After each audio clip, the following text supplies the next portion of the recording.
Good evening, ladies and gentlemen. Welcome back to another edition of the Put It in the Book Show. This is spring training special episode number 3. I am back. I am Steve, back here with the boys, having fun. No more monkey business this week. I got Keith right there. Let's go Mets. Yeah, monkey business. I watch the show. I watch the show. Right down there, I got Mr. Rodriguez. And behind the imaginary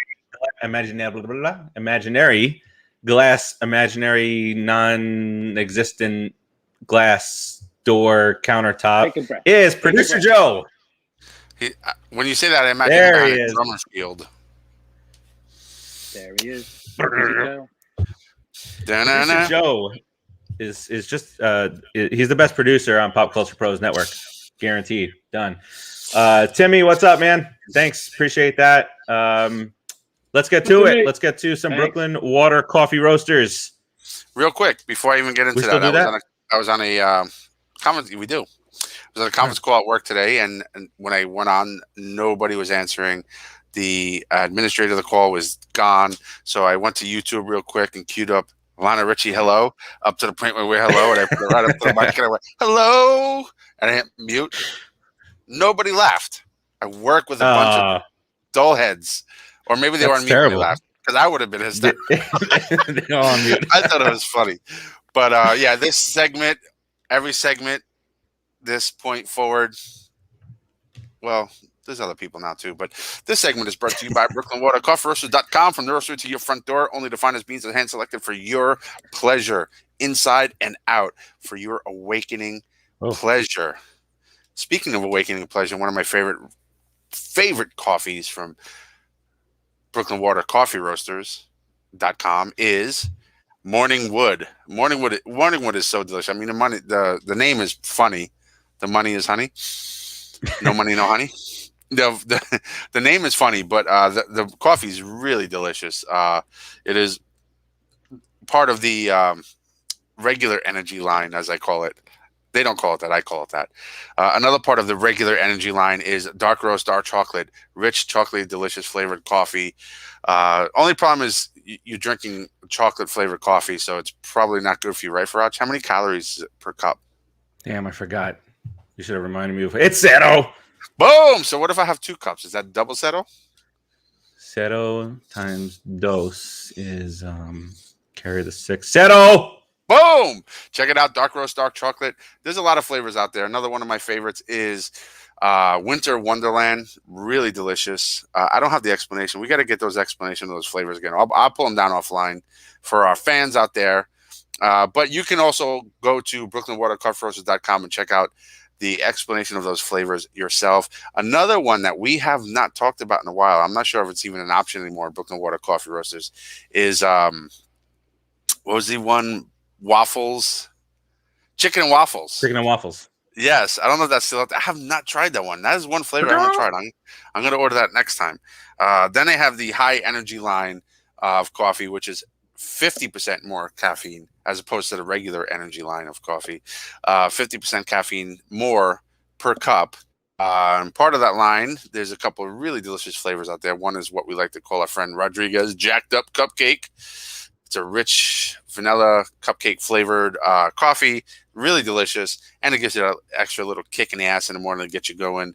Cinnabuzz, another delicious flavor. I brag on that one. It's my favorite. Then if you're not into flavored coffees, fret not, people, because we're here for you. Fret not. N-A-U-G-H-T. Fret not. The medium roast coffee is, I think that's the most popular coffee, if I'm not mistaken. It is really delicious. I usually get that for, people who don't like flavors. I think something wrong with you. But they're out there. Check them out now. There is, what is that? S'mores there? Pumpkin spice, hazelnut cream. Campfire. Morning wood. Oh, my goodness. Honduran flor de café. There goes the Winter Wonderland. No, but seriously, check them out, people. www.brooklynwatercoffeeroasters.com. From their roaster to your front door. And if you act now and use the code PopCulturePros, all capitals. You can, after the last letter of the whole sentence, you can lowercase it if you want, but it has to be all capital PopCulturePros on your checkout, and you'll get your third bag free. So put 3 bags in your cart, use the code PopCulturePros, you'll get your third bag free.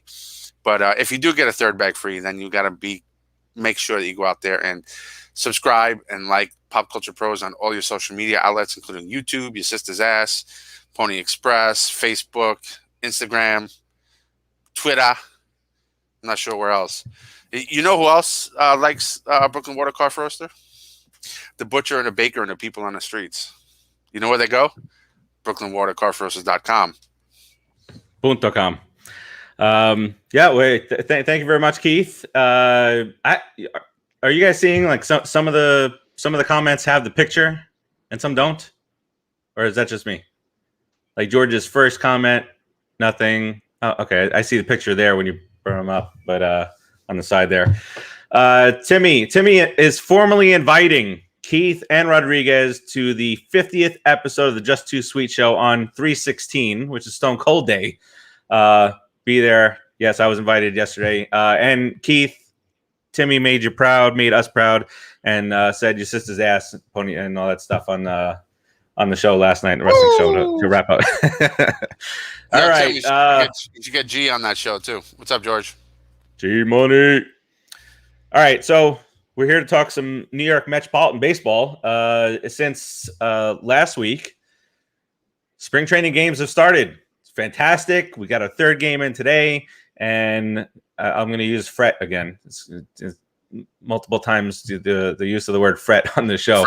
But yeah, but we were talking about it in the group chat that, of course, there are the fans that we always talk about that have a tendency to over exaggerate and get over dramatic about certain things. And yeah, we couldn't score a run the first game. Break them up. Fire the manager. Get rid of everybody. Nimmo. Get rid of Nimmo. Get rid of Nimmo. It's like, no, and honestly, I think we should have retraded Lindor. I mean, his first retread. First at bat was a ground out the first in spring training. Fired. Back to the pitcher, wasn't it? That's even worse. That was the first. Either way, loser city. Oh, so Lindor's done. Those are those fans that we were discussing. The divide line. What's up, guys? What's up, man? The divide line. The divide. If you haven't checked out their show, give them a listen or a watch. Good stuff over there. So we started off against the Marlins, lost 2-0, and the first 2 games are 7-inning games. And the most important part about all of the spring training for every team, just like NFL camp and NBA preseason, get through it healthy. On these, especially us, we are known for having issues, and the big thing here is get through everything healthy. I don't care if you hit 800. I don't care if you hit 050. Just get through it healthy. You'll get through the rigor of the season. And then obviously the important parts for some of the other guys that haven't made the team yet. Guillorme is jockeying for position to secure a spot on the bench. All these guys, Martinez, that you'll start seeing. Pilar started today. This was the third game in. I think we lost 14 to whatever today. But you guys agree? Health, getting reps in, just getting warmed up and ready is the most important thing. We don't care about records, although Stroman did look good yesterday. Yet? Oh my God. Yeah. Keith, a couple episodes ago, said our manager's name was Luis Castillo. None of us caught it. None of us said a word. Producer Joe, you gotta catch it. I'll be honest, it's probably not the first time I did it.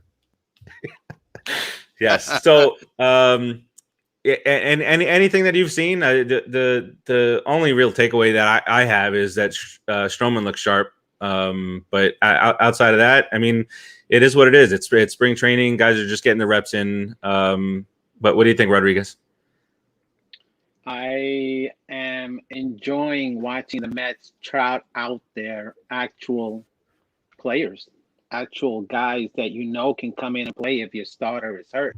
And like you said, you're talking about health, and health is key. And we have done, I think, a really good job right now at this moment in time with the people that we've gotten, the backup players, the depth that we have. We've done a fantastic job. Let's even get it better. It's a fantastic job this offseason to get guys to come in. The starting lineup, except for the opening day lineup, except for 2 or 3 guys, are legitimate MLB players. They can play in the league, and they can perform and do well. So when you're throwing out there, half of your lineup is starters and half of your lineup is reserves, and your reserves are pretty darn good where you have a really good chance of winning, you've done something right in the offseason. And as they go through the season right now, through the spring training season, and they work out and they get in shape, exactly, I agree exactly with what you said, my brother. It has to be health first. Just health, stay healthy, keep the main guys healthy, let all that other stuff go in the background, go practice and get ready, because if this team stays healthy, and we've said this so many millions of years, I'm going to say it again, and I'm going to jinx us, but if this team stays healthy, we'll at least be 500. And yeah, right?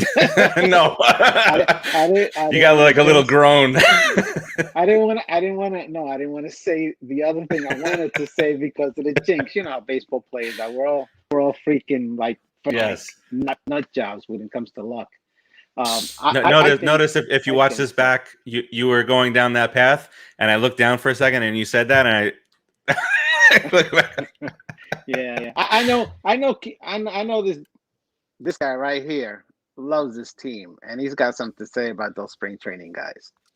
Well, first, I just want to say thank you to my George, my boys, my lifelong friends that I've known almost my whole life, for catching and pointing out my flaws twice, because we only caught once. Thanks, G. Appreciate that. Yeah, I only saw it one time. He says I caught it. He did it twice. Thanks, bro. Yep. It's still funny though. But yeah, I mean, for me, and we as we've said on the show, we chat offline, put in the books group, the 4 of us, and that's something I had said earlier. I don't know if I did it in the work chat or this chat or what chat, but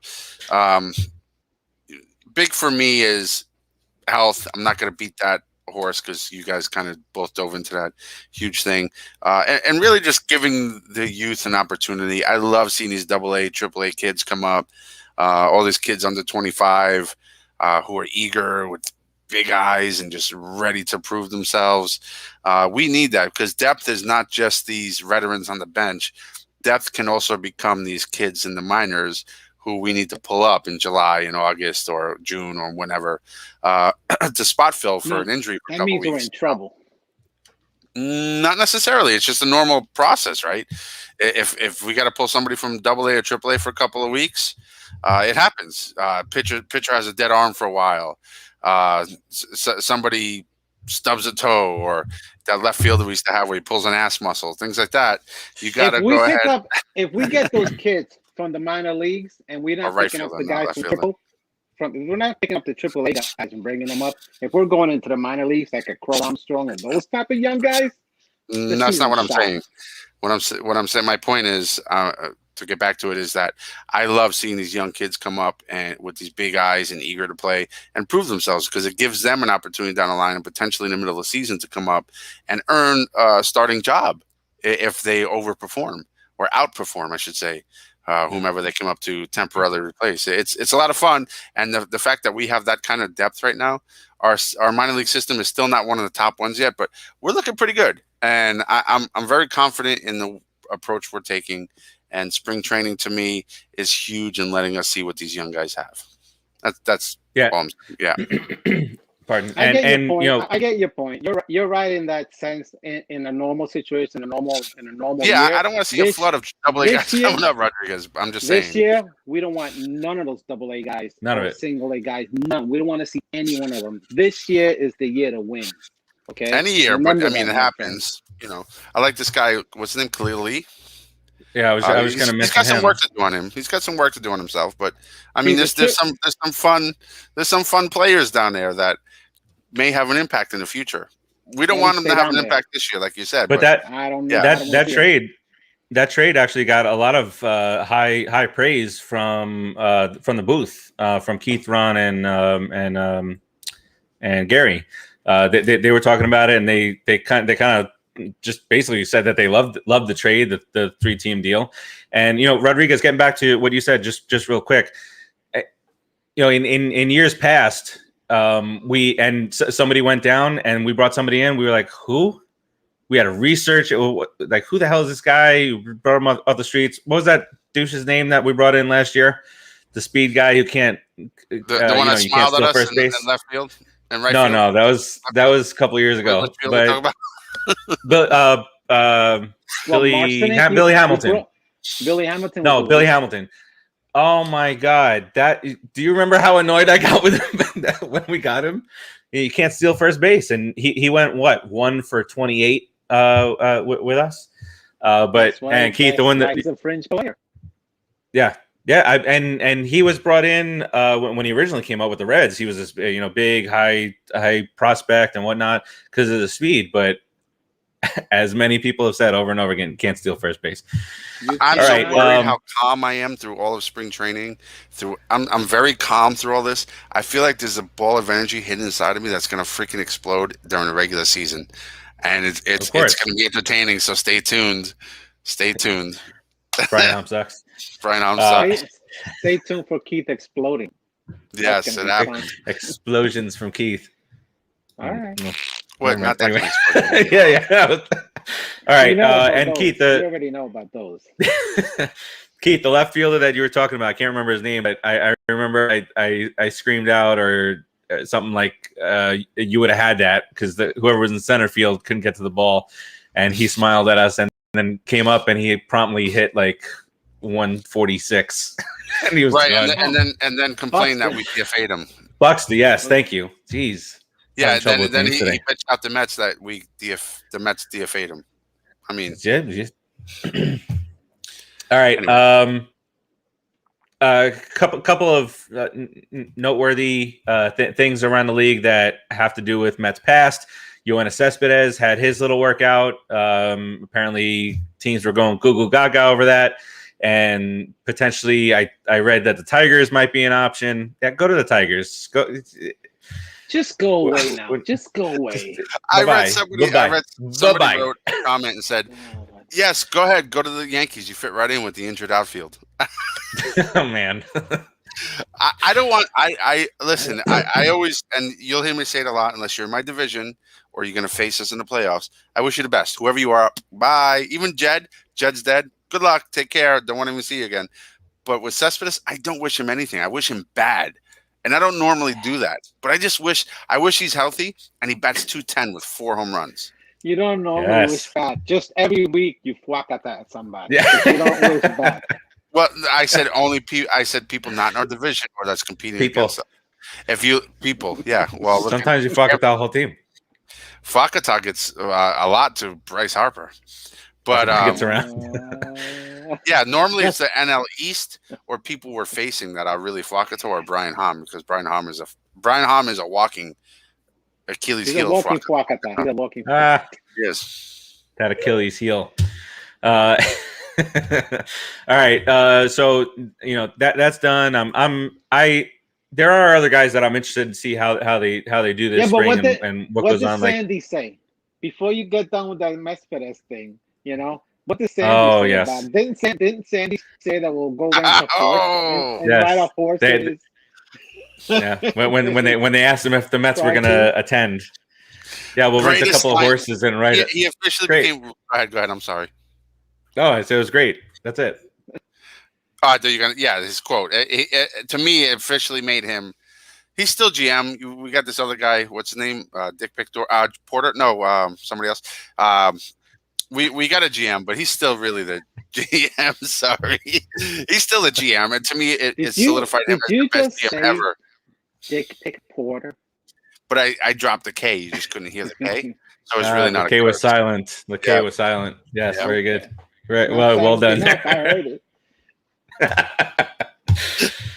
Oh boy! Did you hear the Indians ignored the whole pick. I muted myself. I can edit myself. I don't know. That the whole situation is because one report came out saying that the Mets and the Indians both knew about it, and I just want to ignore that. No, but we have a good excuse. We are under new management, and Sandy was out during that time. Yeah, we could blame it all on him. But Sandy did say, as a nice little segue into talking about Mr. Callaway, who is under a lot of pressure out there in Los Angeles with his situation, but basically just saying that that they went just based on his baseball knowledge, which is at some point in this life, that's all we had to go by. Now we're in 2021 and all this other shit pops up and you got to dive into people's, backgrounds and look into their past. And hey, any ladies want to complain about what this person may or may not have done to you? So it's no longer about, oh, this guy's the best. A lot of teams, remember, Mickey Callaway was wanted by many teams. That's what I was going to say. He wound up coming with the Mets. It wasn't just it wasn't the Mets and that's it. Part of that Alderson interview, and unfortunately, I really read the transcript more than saw the video, just because time-wise it's easier. But he had mentioned Mickey was such a hot commodity. A lot of teams were after him, and they were just more interested in winning him, meaning getting him on their team. So they overlooked a lot of things and didn't do proper vetting. And if you see, as a coach, he was successful as a coach. He was the top pitching coaches in baseball, and his players liked him, and that's all we heard. But we didn't hear beyond that, because there's really no female players, and his actions, if true, I'm sure they are based off the proof we've seen, are deplorable. I've seen JD play third base. There are some female players. Oh, man. We won't go there. We follow up from there. How do we move on from there? That shut me up completely. I don't know what to say now. And what's even worse is none of the viewers have any idea. It wasn't meant to shut you up. It did. I'm like, Rodriguez is really thinking, oh, that's what it takes. That's what it takes. Good job, Joe.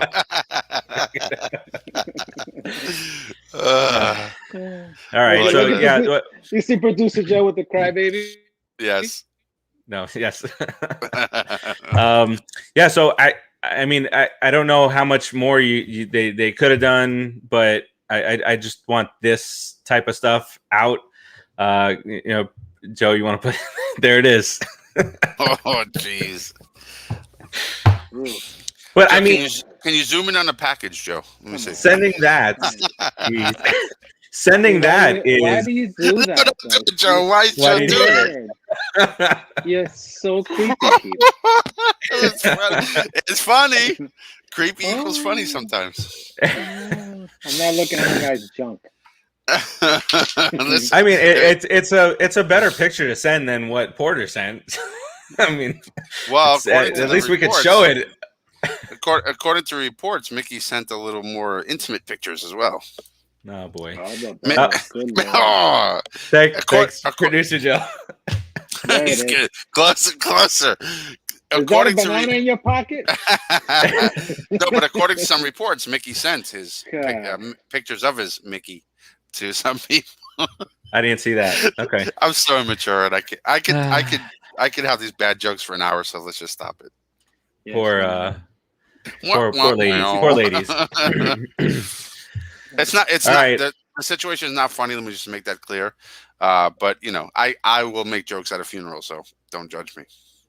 We have. No, I actually judge you. If you're making a joke at my funeral, I'm gonna beat your ass and kick you out. Come back for ghost. Big girl teeth. Judge you a little bit. All right, let's get to we're gonna cover 3 of the MLB Shredders top 10 lists. Real quick here. We'll start with first base. So we've covered starting pitcher. We've covered relievers. The guys covered the catchers last week, which thank you, Mr. McCann, on the list. So here's the top 10 first baseman. Thank you, Joe. Placement at the top is pretty spot on. Freddie Freeman was number one coming in last year. He's number one now. Goldschmidt had a nice season last year, and again but we also talked about how it's a shortened season. But as baseball, kind of allows that to be just a normalized season, we have to take, and everybody's judged the same way. Goldschmidt had a good year last year. No, good. No, Goldschmidt's phenomenal. Yeah, and Freddie Freeman, I hate him, but we'll have number 2 first baseman, and then we'll talk about a third baseman that potentially on that list. Luke Voigt, number 3 with the Skanks. Abreu, who had just a phenomenal year last year, was not ranked previous season, and now he's number 4. Max Muncy, who is Rodriguez's favorite player in all of baseball, Mr. Muncy. No, eyebrow raised. No. He takes a step back. Rizzo from right down here in Parkland, Florida. He comes in at number 6, was number 4 last year. And then our boy, Pete Alonso. Alonso came in at number 3 the previous year, falls down a few spots to number 7. A lot is said about how he took a step back last year. But again, like we've said many times on the show, it was only a 60-game sample, and he could have easily gone on a monster tear for as power hitters do for a 35-40 game stretch, and been much higher on this list. Stretch, go. We'll get through the list. I'll talk a little bit about. Okay. Matt Olson for Oakland is number 8. The douche from, I'm not even going to say his name because I don't respect him. Reese douche. He comes in at number 9. I wonder, wasn't he? I thought he was in the outfield last year. But anyway, and then the vet, Carlos Santana, who heads to Kansas City this year. He's been a journeyman since leaving Cleveland. He went to Philadelphia, then I think Cleveland again, and then KC.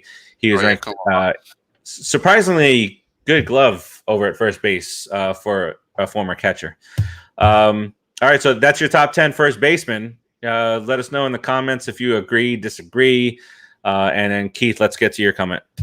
I'm not sure how Muncy even makes the top 10, let alone be and I'm protective because I'm a Met fan to the Uber point. But let's be honest. Let's look at the facts and the numbers. How is Muncy ahead of Pete Alonso? How is Muncy on the top 10? I mean, the guy's got potential. I can see him on the top 10 because he hits power. To me, he's like Pete Alonso with a little less power. So if anything, I think Alonso should be a little ahead of him. Alonso got a really bad rap last year, but if you really look at Alonso's numbers, and if you were to multiply that to kind of make it like a full season type of situation, which is ridiculous, it's all hypothetical. He had another amazing 40-plus home run year, if you look at it that way, in a 162-game season. Muncy, I'm looking at his stats right now. I don't know what's so impressive about him. He's a career 236 hitter. He did hit 35 home runs in 2 consecutive years. Okay. If 1 year he had 251 and 263 with 35 home runs, that's great. I'll take that any day of the week, but not over Pete Alonso. I'm sorry. I don't know how he is defensively, but because that plays a role in this too. I'm sure it does. But if you look at I'm looking at his defensive stats, his standard fielding, as they call it. He's okay. Producer Joe says not the sophomore jinx, but a drop off. Let's see how he rebounds. I agree with that. Who's that? He hit 16 home runs Joe. In 60 games. I'm talking about Alonso. Who you're talking about? Pete? 16. Yeah, Alonso hit 16 home runs. Amazing year. 60 games. I agree, Rodriguez. He had an amazing year. Projected, it's an easy 40 home run season, and supposedly it's a bad season. Let's figure that out right away. Exactly. Let's say that out. I'll take that bad season any day of the effing week, bro. You're talking he's going to hit 32 to 40 home runs in a bad season. And here's the thing. He started getting warm, too. Oh, look. All right. Keith.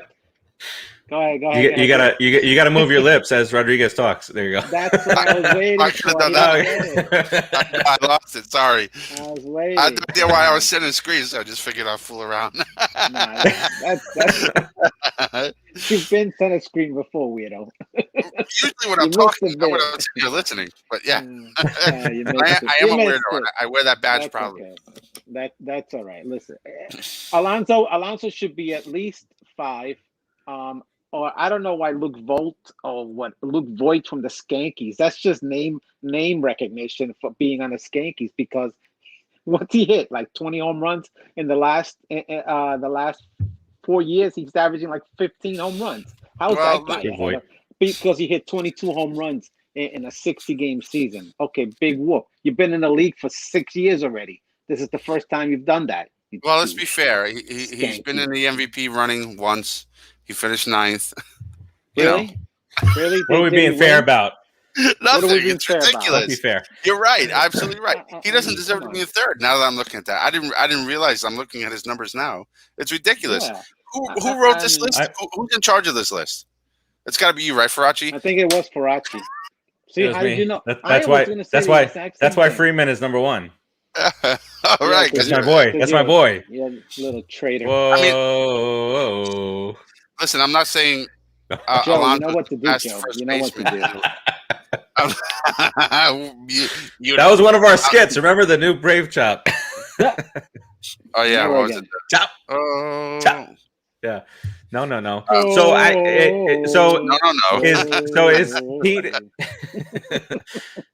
If you're listening on the podcast, you didn't have the pleasure of seeing that. You did not. Right. When I enjoyed it. But I'll describe it. I'll describe what I did. I raised my hand and I said hi multiple times. Hi. So yeah, hi. Is Pete a victim of setting the bar so high? I mean, yeah. Most definitely. I mean, but us watching him every single day, I don't appreciate the other people judging him like you guys. But we not you guys judging him. You guys, like me, don't like other people judging our guys. But when we watch it every day, we are able to see that last year was not the same as 2019 for Pete. I mean, just the way he approached the plate, it was not. He was swinging at. He was swinging and missing at a lot of balls that he was spot on the previous year, and I think at some point it did get to him. Like any young player, but I definitely see him bouncing back this season. If you take a 60-game stretch out of 2019, I'm sure you will find comparisons to the slumps that he went through in 2020, right? And if you look at he was pretty consistent in hitting his home runs, but he did have periods where he hit clumps of home runs, so to speak, right? Oh, yeah. And if you put 162 games out there, I think he would have averaged close to what he did. I'm not going to say he'd do what he did in 2019, but I will say that it's possible that he would have been there or close to it, because if he went after that 60-game stretch, he started getting a little hot. What if he went on a 40-game hot streak? It would have changed the whole season around. Then you would be looking at these numbers differently. If he hits 35 home runs, he's a winner. Yeah, we win. I'm only speaking to what I saw, and the pitches that he would, and it was a lot of pitches that he would normally take, and he was chasing. In 2019 he took those pitches, and in 2020 it felt like he started pressing a little bit and started swinging out of the strike zone. Just my opinion on it. In 2019, he swung out of the strike zone a lot. The only difference was he made contact, because if you look at the same way he batted in 2019, he was batting in 2020. The problem was he was missing those balls, and they looked bad, because they were throwing pitches that were crap pitches, and he was still swinging at them just like he did the first year, but he was mashing them then. Last year he missed them, and then he started warming up, laying off those bad pitches, making the pitchers come to him for a minute. And then he gets good pitches to hit. But if you're just going to reach for every single pitch, no one's ever going to throw you a strike. They'd be stupid to. Yep. And you know what? From a Mets fan perspective, and not being biased because of that, but more in depth, seeing him like you guys are saying all the time, Pete Alonso is a really intelligent kid. He is a student of the game. Like you can really tell from what I see anyway. Obviously, I don't know him personally, but you can really tell he works on his flaws. He watches things. He learns things. He learns from other people. I truly believe he's going to come back this year and learn from those 60 short games last year and improve his game. I don't think he's that kind of guy who just sits back and accepts the fact that he had these slumps. I think he's going to try to address those slumps and get better as he goes. Pete Alonso is not a slacker, I guess you would say, right? So I'm looking for a big year. Far from it. Far from it. He'll be top 5 at the end of the year, and offensively. Yeah. Okay. So bottom line is, I think this list is a bunch of garbage. Okay. There's good points on here, but I have, the first 2 are great, and then it starts getting really questionable of where people are placed and who even belongs on this list. Don't call Freddie Freeman great. Unfortunately, he is. Listen, the more respect you give him, you fill it up, and then he gets overconfident and strike him out with a DeGrom slider. DeGrom will strike anybody out with a slider. All right, let's get to second base. Why don't we? As we move on. I gotta see Fonzie on there. Fonzie is going to be number 1. Raul says, but thanks for joining the show, by the way. Alonso will never. Disagree. Sorry, I just had to say that. Sorry, Raul. Don't agree with you, bud. Shut up for a second so I can read it. Alonso will never reach the stats that he had in his rookie year, but I would take 35 to 40 home runs, 105 to 110 RBIs for Pete as a hitter. Hell yeah. Give me that for 5 years. Hell yeah. Absolutely, Raul. For sure. It's hard to repeat 50 He's in the Hall of Fame, Raul, if he does that. Oh, done. I think done he's deal. Be a 40 plus, 35 plus type of player for the rest of his career, or at least the next 6 or 7 years. Yeah, I don't see why not. He's built for the long haul. I mean, this guy's a beast. All right, let's get to second baseman. Second baseman number 1 and number 2, both residing in New York City. Number 1 is DJ LeMahieu with the Skanks over in the Bronx. Jeff McNeil, our boy, Squirrel, baby. Squirrel. Joe has a phenomenal flying squirrel jersey. It's going to be worth a ton of money one day. We're going to get it signed. We'll have it sent into the Hall of Fame. Good stuff there. So Jeff McNeil last year was on the third base list. Yes, he was. He was on the third base list, and he was number 5. So this is his first year, and we've talked about this. He plays all the positions that he plays pretty well. This just happens to be his best position at second base. So he comes in at number 2. I mean, what more can you say about the Squirrel? His slumps are few and far between. He swings at the first pitch, and he usually rockets them. It doesn't matter what, and it seems that the pitchers will get wise to it, and they'll throw him off speed stuff on the first pitch, and they'll still yank it. So he's just that professional, like day in day out hitter. And yes, now I believe we've all seen enough of him to know that this is the type of hitter that he is.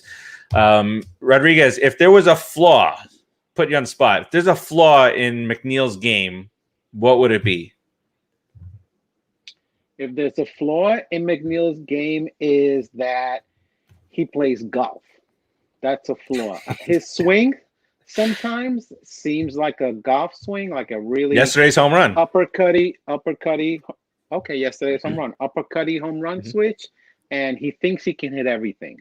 So as a pitcher, I would try to make him fetch. I would not give him strikes because he's locked in on the zone.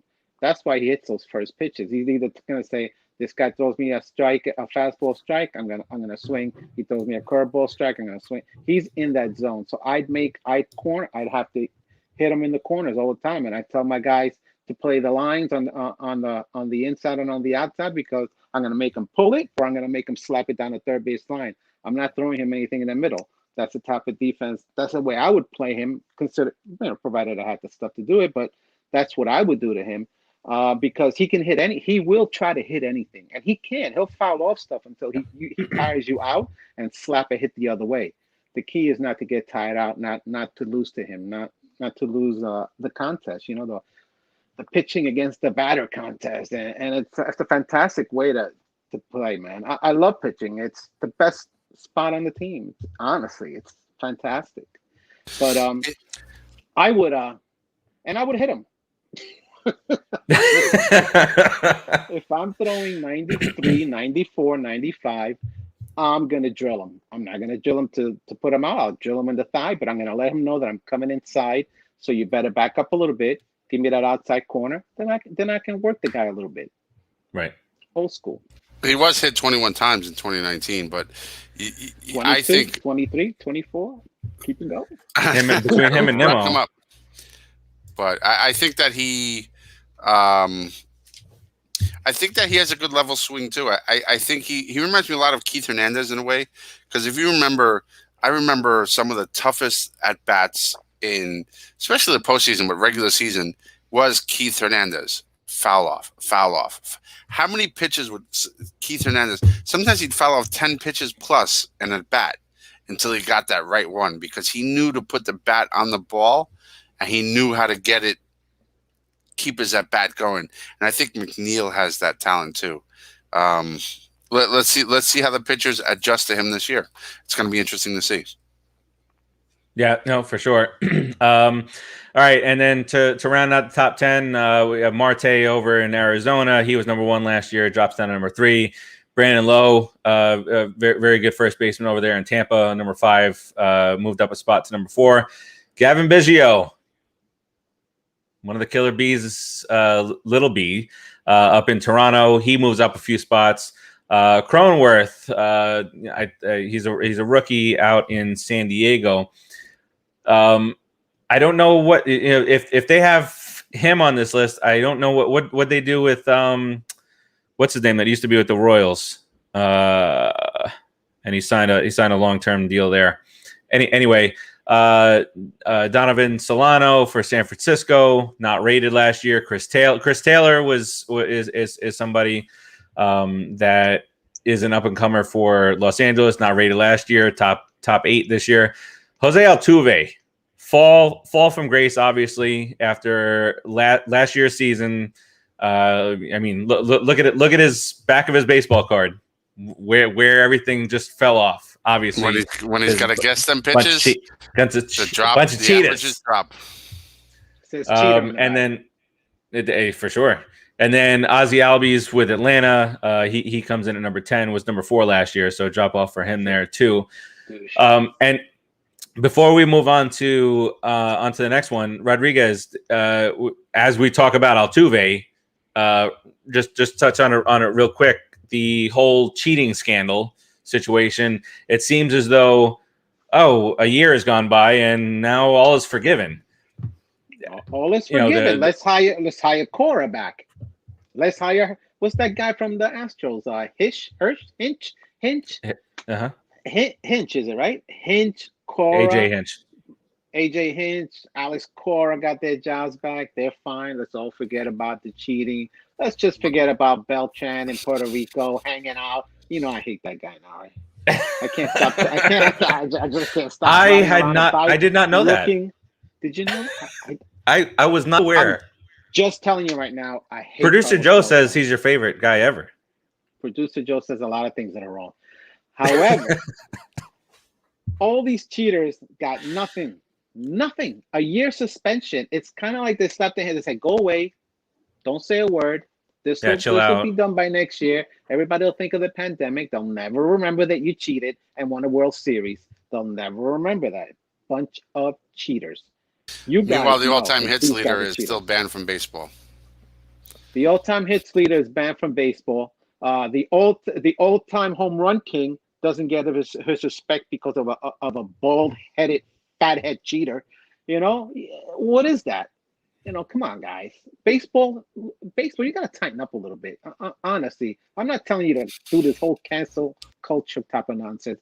But be real here. AJ Hinch and Alex Cora should not be back in the league, especially when there were men in the man in a position of power, in a position of authority, cheating. And don't tell me that no one in their teams knew about it. No one in the front office. That's all nonsense too. You guys should have at least banned these guys for 2 or 3 years, man, because they really hurt the sport by doing that cheating. They really hurt it. Girl, you know it's true. and here's the other thing. I don't believe if anybody on that Astros team believes that last year was a shortened season with no fans in the stands and they just get away with it. No, right. We don't have a short-term memory. The fans that are in the stands this year, which is going to be, to start the season, at least, 15-20% in certain stadiums and increase from there. You guys ain't getting a break. They're going to be all over you. They come to Miami this year. You want to go heckle? You will hear me. If they come to Miami, I'm going to look at the schedule. We'll let you know by next show. You will hear me on your radio and television all day, every day, screaming. Even with his mask on. No. Well, definitely. These guys will tell you. George G Money, he'll tell you. Believe me. Funny story real quick. I used to go to the booth underneath the TV booth, and I used to tell my dad, 7th inning, 2 outs, I'm going to yell up to you. And I'd have my dad tune into the TV, and I'd go underneath the booth and go, hey, Dad! But yeah, I will scream so loud from my seat because nobody's there anyway. Not because it's COVID, just because it's Marlins. No, that was before COVID. 2019. It's at 6,000 people. I want to go heckle. You guys up for it? I'm down. Let's heckle. Go. Heckle. Yep. Producer Joe, you go heckle? The Red Sox. Heckle. If he says no, just give him a couple shots of peanut butter whiskey. There he goes. I'm in. All right, Joe. Yes. Keith, speaking of the booth already in rare form. First pitch that McCann was catching popped out of his glove, and Ron Darling just says, hey, I thought this guy McCann was supposed to be a good catcher. I died laughing on that. That's a good line. That's a good line. I'm pretty sure he was just a good line. Tops. No, he was. They all laughed in the booth. It was. I mean, our booth in baseball. Come on, the best. Maybe we'll talk about that next week. Maybe we could do a little stuff there. All right. Talk about that. I don't want to talk about that. Why not? Fire. You know what I'm saying. All right. Let's before we get to third base, let's talk about Sterling's Paradise. Authentic Haitian food. It's down here in South Florida at 360 State Road 7 up in Margate. If you're north of Margate, then it's down in Margate. And for those of you not watching and listening to us on the podcast, the phone number is 754-971-8955. 754-971-8955. Breakfast, lunch, dinner, all the Haitian classics are there, and it's just phenomenal. And as Keith, I don't want to steal your thunder, but as Keith and Rodriguez sometimes say, we know the owners. They are phenomenal. As Keith gets all choked up, verklempt. They're just great people and great food. And what better combination is there in life than great people and great food? Down on, 360 South State Road 7. And they are COVID friendly, meaning they take all the proper precautions. They do curbside pickup. I believe they're on. I thought you meant only those with COVID can come eat there. No. But you can too. But if you have COVID, just order Uber and have the food dropped at your door. Yeah, or Grubhub. Or Grubhub. Yes. But yeah, I mean, check them out. It doesn't hurt. Believe me, you will order again. Okay. Yeah. I cut that short. Did it throw you off? No. Okay. All right. So let's go. Let's look at the comments real quick. Raul says McNeil had to cut his uppercut swing and he'll be all right. Kind of piggybacking off of Rodriguez. He's a professional hitter and a good fielder. Yeah, absolutely. And then George says, yes, McNeil is a tough at bat. And George also says Stroman strong yesterday too. He's key with Carrasco. Absolutely. We talk about this kind of all the time. We'll put up the slide, right, Keith? Yeah. Put the slide. Should we all right. No, let's not. It's a work thing. You know, we normally put up images here so you guys can see. And Keith said, "Yeah, let's put that slide up." Meanwhile, it was just me taking a picture of my television. Yeah,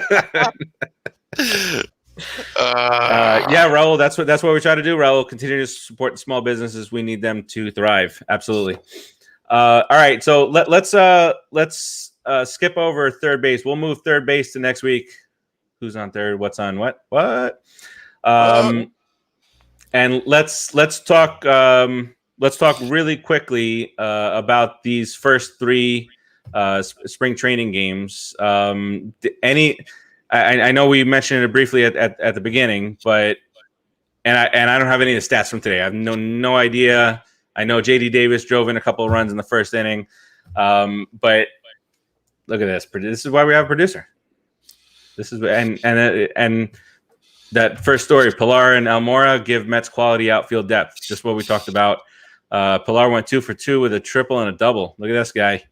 He's fighting. He's on the team. Yes. Random real quick.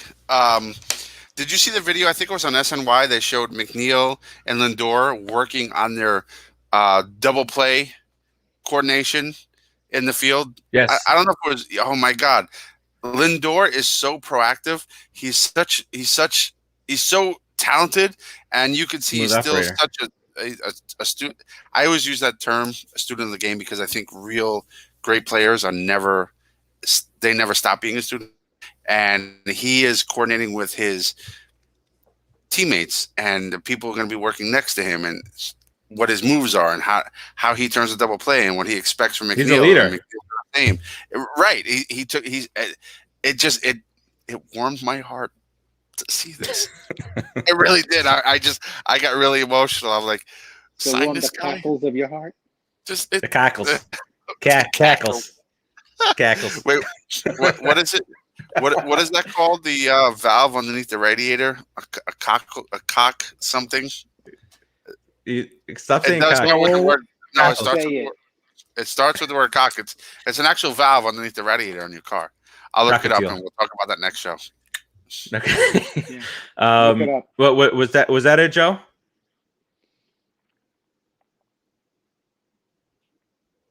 Yep. What's going on here? That's gone. I thought we were still looking at this.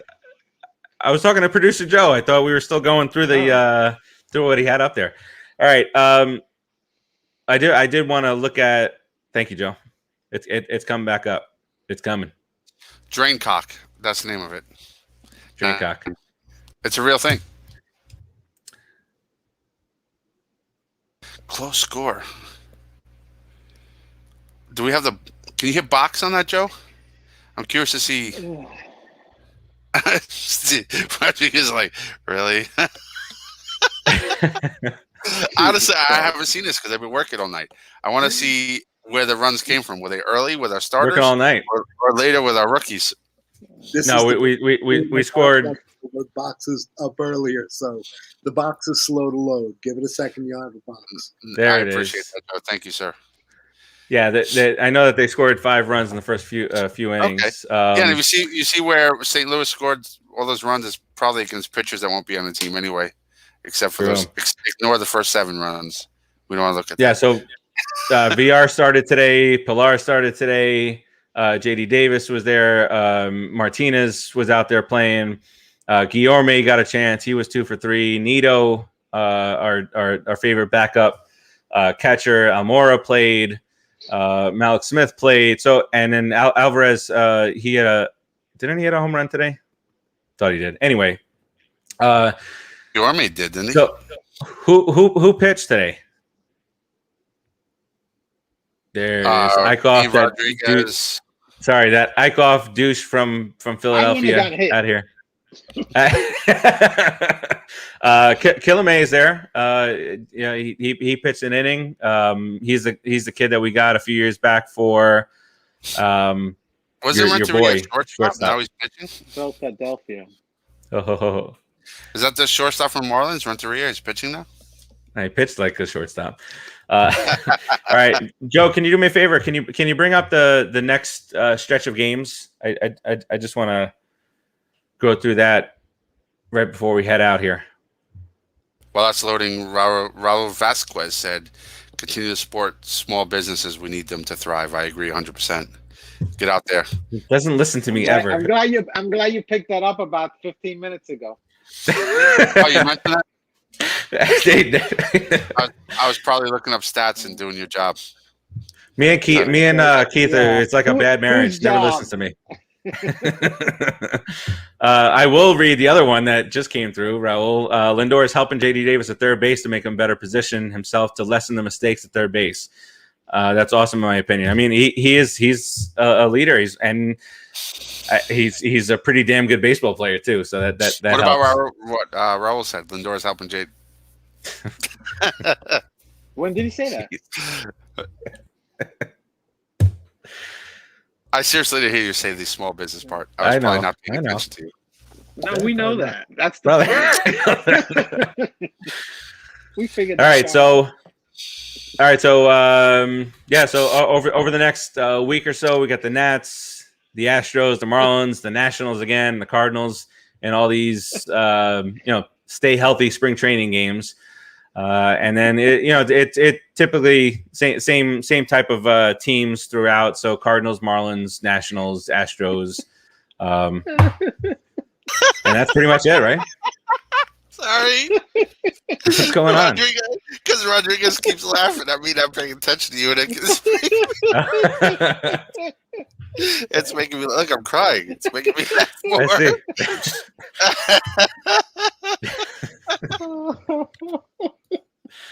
Joe, I'm sorry. Joe, it's like a blooper from Seinfeld. They won't stop laughing. The show just they won't stop laughing, guys. Sorry, guys. All right. Sorry. All right. So that's enough of the schedule there. So that's enough of the schedule there. That's. Oh wait, you said that already, right? Yeah. That's enough. Yeah. Sorry. Get that out of here. Get that out of here. Get that out of here. All right. Let's talk about a place that Keith has an appointment for next week, and that's Beauty Moves. Can we bring that up, Mr. Joe? Keith has you. Jeez. I got the nipple massage package. You got the nipple massage package. That's good. Can we get a video of that? Terrible. This show just went off the rails like completely. Joe, producer Joe, control your people. I'm sure there's probably one or two people out there that'll find this funny. The other 35 won't. All right, let's talk about Beauty Moves here real quick. Beauty Moves is the med spa for Keith and for you. The priority is your satisfaction, and their mission is to make sure they are the healthy beauty solution that you trust. It's the no hair. I already got that. Clear skin and snatch waist for you. Beauty Moves Med Spa is here to provide you snatch with the best results and experience.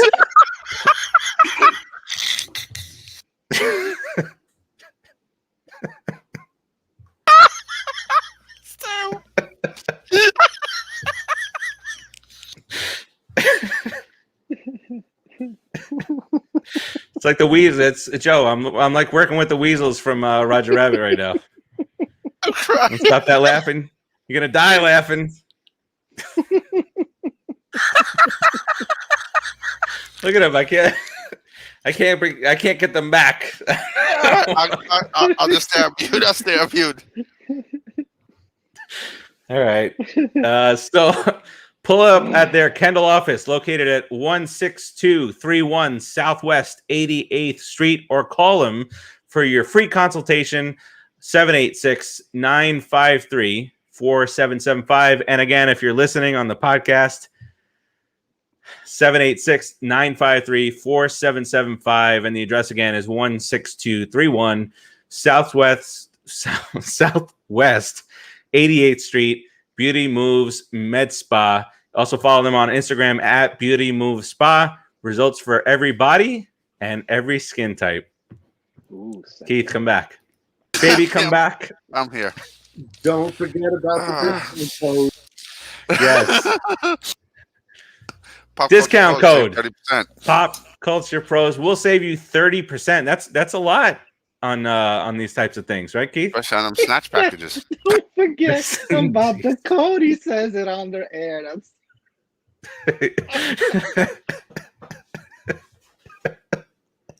Oh boy, I want whatever these guys had before the show started. Magic mushrooms. Oh, these guys had some fungi before the show started. All right, so I think that's enough Mets talk for the day. DeGrom from Raul. George, thanks, appreciate it. And I picked this bad boy up. I actually think it was a gift from my mom. Fantastic mom. Mom with that shirt. That is a nice shirt. Raul says DeGrom is pitching Saturday. What I mean, that's the best day to have him pitch. We're all going to be watching, and he's going to go 8 shutout innings because that's what DeGrom likes to do. First game of spring training. Done. 8 shutout innings. I want to do 2 innings and go sit and rest. 40 pitches, 8 innings, 40 pitches. Done. Efficiency. All right, that'll we'll put a big old blue and orange ribbon on this bad boy before these guys cry some more. Oh, jeez. Lost control there. All right, so let's do closing remarks. And Keith, if you want to hit us with a Fwakata, let's. How can I Fwakata? Anybody have to be so joyful? You know, say joy, joyful. Keith, he said joyful. Joyful. Did he say joyful? Yep. I did say joyful.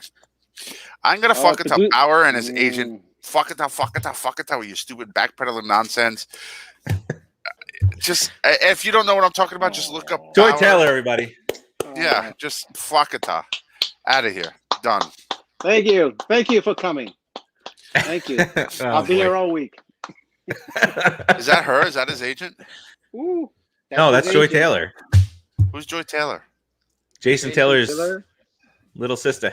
Oh wow. Sister from Mr. She's a sports announcer. She's on she's Colin Cowherd. On the Herd. On the Herd, which I don't like. Have you heard? I don't like Colin Cowherd. It's all one-sided. Yeah, he never I just like those look at it like one-person shows. I watch the show, I just watch it like I heard a clip over the weekend, and he says, "Right, Joy," and then just continues talking. Like he continues to like really believe that he's the only person on the show. But he says, "Right, Joy," and then just steamrolls right through it. Producer Joe just gave you a quickie. You saw that? It was boom boom. All right. There it is. Rodriguez, any closing remarks for this fine Wednesday evening? Thank you, Producer Joe, for joy. Thank you again. you brought joy. I thank you every day for bringing joy into my life. Have a good day.